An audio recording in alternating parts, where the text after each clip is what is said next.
पिंपरी चिंचवड महापालिका निवडणुकीतल्या पराभवानंतर अजित पवार पहिल्यांदाच राष्ट्रवादी काँग्रेस मेळाव्याच्या निमित्ताने शहरात आले। या मेळाव्यातच पिंपरी चिंचवड पालिकेत भाजपच्या विजयाचे शिल्पकार असलेले आमदार लक्ष्मण जगताप यांच्या चुलत बंधूंनी राष्ट्रवादी काँग्रेस पक्षात प्रवेश केला। सत्तेतून बाहेर पडलो तरी हार मानणार नाही असा संदेश या मेळाव्यातून अजित पवारांनी अप्रत्यक्षपणे दिला। तसंच पराभवाने खचून जाऊ नका, काम करत राहासा सल्ला द्यायलाही अजित पवार यावेळी विसरले नाही। पक्षातील नेत्यांना सल्ला देत असताना भाजपलाही त्यांनी धारेवर धरलं।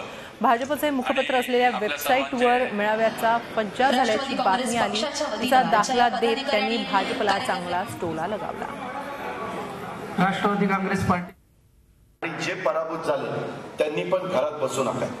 अजिबात नारायण झालं ते झालं, सगळ्यांनी पुढे आलं पाहिजे। सगळ्यांनी पुन्हा यश अपयश हे चालतं। तुम्ही इंदिरा गांधींचं उदाहरण घ्या।